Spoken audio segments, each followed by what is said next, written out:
প্রিয় দর্শক আসসালামু আলাইকুম। আজকের আলোচনায় আপনাদের স্বাগত জানাচ্ছি। যে যেখান থেকে এই আলোচনা শুনছেন আশা করি সবাই ভালো আছেন।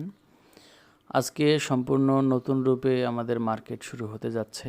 নতুন রূপে বললাম এই কারণে যে জুন ক্লোজিং ইতিমধ্যে সম্পন্ন হয়েছে এবং সম্প্রতি বাংলাদেশ ব্যাংক যে মুদ্রানীতি ঘোষণা করেছে এর আলোকে বেশ কিছু প্রভাব আজ থেকে আমরা মার্কেটে দেখতে পাবো। বিশেষ করে লেন্ডিংয়ের যে রেট সেটা কিন্তু এখন ওপেন করে দেওয়া হয়েছে এবং আমাদের মনে আছে যে 182 দিন ভিত্তিক যে সরকারি ট্রেজারি বন্ড রয়েছে এর সাথে ব্যাংকগুলো আরও 3% যোগ করে তাদের মুনাফা নির্ধারণ করতে পারবে এবং আর্থিক প্রতিষ্ঠানগুলো আরও অতিরিক্ত 5% যোগ করে তাদের মুনাফা নির্ধারণ করতে পারবে। অন্যদিকে যেসব কোম্পানি ডিসেম্বর ভিত্তিক ক্লোজিং করে তাদের হাফ ইয়ারলি ক্লোজিং শেষ হয়েছে এবং যেসব কোম্পানি মার্চ মাসে ক্লোজিং করে তাদের কিন্তু প্রথম কোয়ার্টার জুন মাসে এসে শেষ হয়েছে। যাই হোক, এই সব কোম্পানির তাদের আর্থিক প্রতিবেদন পেতে হয়তো আমাদের আরও কিছু সময় লাগবে। তবে জুন ক্লোজিং কেন্দ্রিক যেসব কোম্পানি এই সব কোম্পানি দেখা যাবে সম্ভবত আজকে থেকেই আমরা তাদের ভালো একটা মুভমেন্ট দেখতে পেতে পারি। এই অবস্থায় বর্তমানে আমাদের ট্রেডিং কৌশলটা কী হওয়া উচিত সেটা আমি আমার ব্যক্তিগত কিছু মতামত পেশ করছি। সেটা হলো যেসব কোম্পানি ফ্লোরে রয়েছে সেসব কোম্পানি থেকে আমাদের বিরত থাকা উচিত বলে আমি মনে করি। কারণ যেহেতু আমরা ট্রেডিং করছি সেহেতু আমাদের সাধারণত লক্ষ্য থাকে যে খুব শর্ট টার্মে বা একটা মোটামুটি সময়ের মধ্যে ভালো একটা প্রফিট মেক করা। এই জন্য যেসব কোম্পানি ফ্লোরে রয়েছে সেগুলো যদি আমরা এন্ট্রি নেই তাহলে সেগুলো ফ্লোর ছেড়ে কবে বের হবে সেটা কিন্তু একটা অনিশ্চয়তা আমাদের থেকে যায়। এজন্য আমরা চেষ্টা করব যেসব কোম্পানি ফ্লোরের উপরে ট্রেড হচ্ছে এবং ভালো ভলিউম নিয়ে ট্রেড হচ্ছে সেইগুলোতে এন্ট্রি নিতে। ঠিক একইভাবে আমাদের আর একটা চেষ্টা করতে হবে, তা হলো যেসব কোম্পানি ডাউন ট্রেন্ডে রয়েছে তাদের ক্ষেত্রে আমাদের এন্ট্রি নেওয়া থেকে বিরত থাকাই উচিত এবং এটা শুধু এখন নয়, সব সময়ই এটা আমাদেরকে করতে হবে।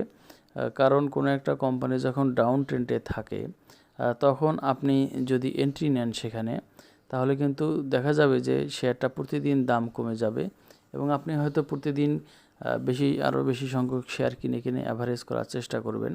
এক সময় হয়তো আপনার যেই পুঁজি আসে ওই শেয়ারটির জন্য যে পরিমাণ টাকা বরাদ্দ আছে সেটা হয়তো শেষ হয়ে যাবে। তারপরেও যদি মার্কেট দেখা যায় আরও নিচে নামতে থাকে তখন আপনার মধ্যে হতাশা কাজ করবে এবং এটা কখনোই করা উচিত নয় এবং এটা একটা ভুল স্ট্র্যাটেজি। এবং স্টক মার্কেটে বিনিয়োগের ক্ষেত্রে বা এই কথাটা সবসময় বলা হয় ট্রেডিংয়ের ক্ষেত্রেও, don't touch a falling knife, অর্থাৎ যে ছুরিটা উপর থেকে পড়ছে এটাকে আপনি কখনোই টাচ করবেন না। এটা যখন নির্দিষ্ট কোনো একটা স্থানে গিয়ে থামবে তারপরে সেটাকে টাচ করা উচিত। ঠিক একইভাবে যেই শেয়ারটা অব্যাহতভাবে প্রতিদিন দাম কমছে সেটাই কখনোই ট্রেডিংয়ের জন্য এন্ট্রি নেওয়া উচিত নয়। এজন্য আমাদের চেষ্টা থাকতে হবে যে কোনো একটা স্টক সেটার কারেকশন শেষ হয়ে যখন নির্দিষ্ট একটা স্থানে এসে সাপোর্ট নেয় তো তারপরেই এটাতে আমাদের এন্ট্রি নেওয়া উচিত। এরপরে আমাদের যে বিষয়টা খেয়াল রাখতে হবে সেটা হলো যে সাপোর্টে শেয়ারটি রয়েছে কিনা, সাপোর্টের পর সে পরবর্তীতে তার রেজিস্ট্যান্সটার গ্যাপ কতটুকু এবং এই গ্যাপের সঙ্গে আমাদের যে প্রফিটের যে প্রত্যাশা রয়েছে এই প্রত্যাশা অনুযায়ী আমরা এখান থেকে একটা প্রফিট মেক করতে পারবো কিনা বা পারার মতো সম্ভাবনা রয়েছে কিনা এইটা আমাদেরকে মোটামুটি নিশ্চিত হয়ে ট্রেডিংয়ের জন্য এন্ট্রি নিতে হবে। পরবর্তীতে যে বিষয়টি আমাদেরকে খেয়াল রাখতে হবে তা হলো আমরা কখনোই এবং যথাসম্ভব আমরা চেষ্টা করব যে কোনো একটা স্টক যখন রেজিস্ট্যান্সে রয়েছে সেখানে এন্ট্রি না নিতে। আমরা এই পর্যায়ে যদি একান্তই আমাদের এন্ট্রি নেওয়াটা আমরা প্রয়োজন মনে করি তাহলে আমরা এখানে অবজার্ভ করব যে সে রেজিস্ট্যান্স থেকে ব্রেকআউট করে পরবর্তী রেজিস্ট্যান্সের দিকে যাচ্ছে নাকি সেখান থেকে কারেকশন হয়ে নিচের দিকে আসতেছে। যদি ব্রেকআউট করে পরবর্তী রেজিস্ট্যান্সের দিকে যায় তাহলে সেখানে আমাদেরকে ভলিউমটা অবশ্যই খেয়াল রাখতে হবে যে সে ভালো একটা ভলিউম বা শক্তিশালী ভলিউম নিয়ে সে রেজিস্ট্যান্সটা ব্রেক করলো কি না। আর সেটা যদি না করে তাহলে সে যদি কারেকশন করে যদি নিচে আসে তাহলে আমাদেরকে খেয়াল রাখতে হবে যে সে পরবর্তীতে সে সাপোর্টটা নিচ্ছে কিনা। মানে আমি যখন এন্ট্রি নিচ্ছি তখন আমি কোনো একটা সাপোর্টে এন্ট্রি নিচ্ছি কিনা। তো এই বিষয়গুলো আমাদেরকে খেয়াল রেখে আমরা যদি এন্ট্রি নেই তাহলে আশা করা যায় যে আমরা হয়তো আগামী 1-2 মাস বা 3 মাসের মধ্যে আমরা হয়তো ভালো একটা প্রফিট মেক করতে সক্ষম হব। এখন প্রশ্ন হলো যে আমরা কোন সেক্টরের কোম্পানিগুলোতে এন্ট্রি নিব। এক্ষেত্রে আমি যেটা বলবো, যে সব কোম্পানি সম্প্রতি জুন ক্লোজিং শেষ করেছে এবং যাদের জুন মাসে ইয়ার এন্ড হয়েছে সেসব কোম্পানিতেই এন্ট্রি নেওয়াটা বেশি যুক্তিযুক্ত। কারণ এসব কোম্পানি সেপ্টেম্বর অক্টোবর মাস থেকে তাদের ডিভিডেন্ড ডিক্লেয়ার করা শুরু করবে এবং এই ডিভিডেন্ড ডিক্লেয়ারকে কেন্দ্র করে দেখা যাবে যে এইসব কোম্পানির মধ্যে ভালো একটা মুভমেন্ট হতে পারে বা আমরা আশা করতে পারি। ঠিক একইভাবে যেসব কোম্পানি ডিসেম্বর ক্লোজিং করে তাদেরও হাফ ইয়ারলি ক্লোজিং শেষ হয়েছে, কিন্তু সেসব কোম্পানিতে একটা মোমেন্টাম আসতে দেখা যাবে হয়তো আরও কিছু সময় বেশি লাগতে পারে।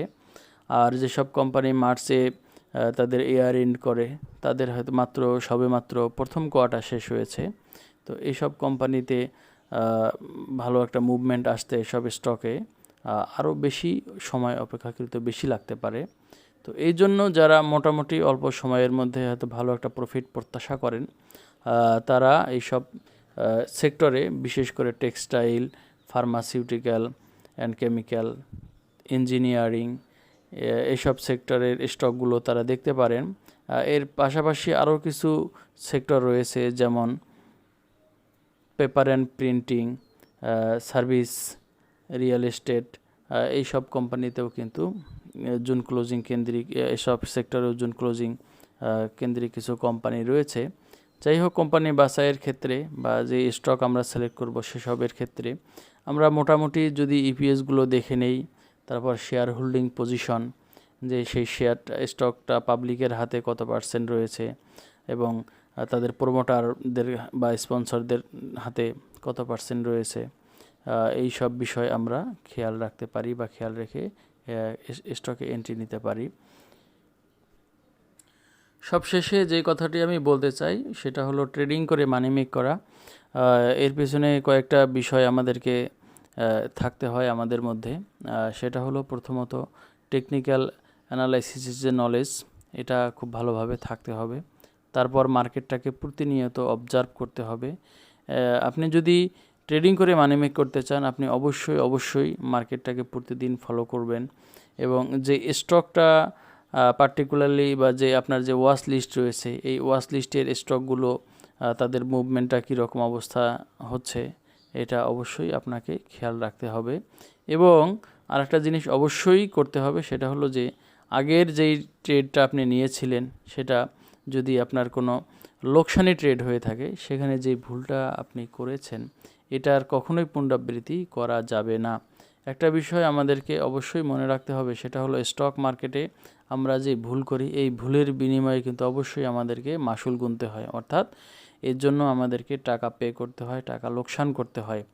আমাদের টাকা লোকসান করেই কিন্তু আমরা কোনো একটা ভুল থেকে আমরা শিক্ষা নেই। তো এই জন্য একই ভুলের পুনরাবৃত্তি যদি আমরা আবার করি তাহলে কিন্তু এর জন্য আমাদেরকে আবার লোকসান করতে হবে। এজন্য অবশ্যই আমাদের উচিত হবে ভুলের পুনরাবৃত্তি যাতে না হয় এটা নিশ্চিত করা, বিশেষ করে ট্রেডিংয়ের ক্ষেত্রে। আর একটা বিষয় এখন আমাদেরকে অবশ্যই খেয়াল রাখতে হবে, সেটা হলো যে এখন মার্কেটে আমরা বিভিন্ন রকম নিউজ চতুর্দিক থেকে আসতে থাকবে। তো কোনটা নিউজ কোনটা গুজব এটা আমাদেরকে অবশ্যই ডিফারেন্সিয়েট করতে জানতে হবে। এটা যদি আমরা নিউজ এবং গুজবের মধ্যে পার্থক্য করতে না পারি তাহলে অনেক সময় দেখা যায় যে গুজবের ফাঁদে পা দিয়ে আমরা আমাদের পুঁজি হারাতে পারি। এই বিষয়ে আমাদেরকে সতর্ক থাকতে হবে। আমাদের পুঁজির নিরাপত্তা প্রথমেই আমাদেরকে ইনশিওর করতে হবে এবং আমাদের পুঁজির নিরাপত্তা নিশ্চিত আমাদেরকেই করতে হবে, অন্য কেউ কিন্তু এখানে এসে এটা করে দেবে না। যা হোক, এই ছিল আজকের আলোচনা। আশা করি আলোচনাটি আপনাদের ভালো লেগেছে। যদি ভালো লেগে থাকে লাইক, কমেন্ট এবং শেয়ার করবেন। আর চ্যানেলে নতুন হয়ে থাকলে চ্যানেলটি সাবস্ক্রাইব করে আমাদের সঙ্গেই থাকবেন। আশা করি আবার কথা হবে পরের এপিসোডে, সেটি শোনার আমন্ত্রণ জানিয়ে আজকের মতো এখানেই শেষ করছি। আল্লাহ হাফেজ।